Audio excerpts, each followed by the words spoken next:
Hello বন্ধুরা, কেমন আছো? আশা করছি সবাই ভালো আছো। মাম্পি রসোই চ্যানেলে আবারও সবাইকে স্বাগত জানাচ্ছি। আজকে আমি পাতাকপি আলু টমেটো দিয়ে ভাজা বানাবো।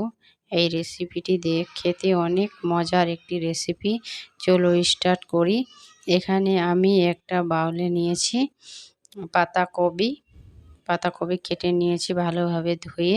তারপরে এখানে আমি আলু টমেটো পেঁয়াজ কুচি তারপরে কাঁচা লঙ্কা 2-3টি নিয়েছি, ভালোভাবে কেটে নিয়েছি ধুয়ে। তারপরে আমি এখানে একটা কড়াই বসিয়ে 1/2 কাপ তেল অ্যাড করেছি। তেলটাকে ভালোভাবে 2 মিনিট মতো গরম করে আমি পেঁয়াজ কুচি কাঁচা লঙ্কা তারপরে এটা ছেড়ে দিলাম। এটা ছেড়ার পরে আমি এটাকে 2 মিনিটের মতো ভালোভাবে ভেজে নেব। তারপরে আমি এতে অ্যাড করব টমেটো। দেখতেই পাচ্ছ এখানে টমেটো অ্যাড করেছি। টমেটো দিয়ে আবার একটুখানি আমি নেড়েচেড়ে তারপরে অ্যাড করব আমি আলুটাকে ভালোভাবে 2 মিনিটের মতো নেড়েচেড়ে তারপরে আমি দিয়ে দেব বাঁধাকপি দিয়ে দিয়েছি আমি।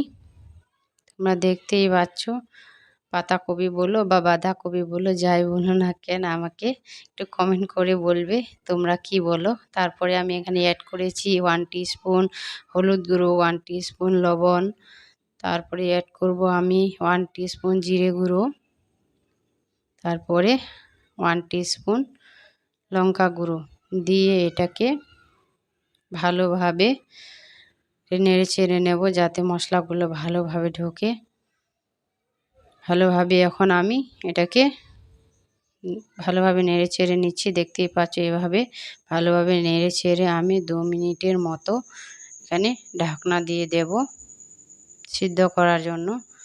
এখানে পানি অ্যাড করলে হবে না বন্ধুরা, এমনি একটু হাই ফ্লেমে রাখবে। তারপরে তরকারিটা একটুখানি হয়ে গেলে 2-3 বার ঢাকনা দিয়ে তারপরে গ্যাসটাকে লো ফ্লেমে করে দেবে যাতে তরকারিটা পুড়ে না যায়।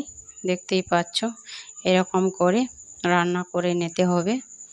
এটা রুটির সাথে বা গরম ভাতের সাথে বা পরোটার সাথে যে কোনো অনেক সুন্দর একটি রেসিপি বাঁধাকপি।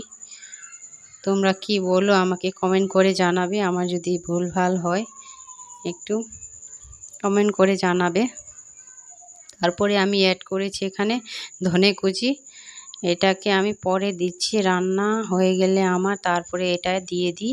দেওয়ার পরে আমি একটুখানি নেড়েচেড়ে এটাকে তুলে নিই। পরে আমি এই জন্য দিই ভালো লাগে খেতে, তার জন্য আমি ধনেপাতা পরে অ্যাড করি। এখানে আমার রান্নাটা হয়েই গেছে। দেখতেই পাচ্ছ এরকম সুন্দর একটি রান্না হবে।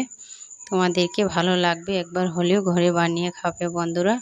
তোমাদেরকে যদি ভালো লাগে আমার সঙ্গে থাকবে। সবাইকে অনেক অনেক ধন্যবাদ।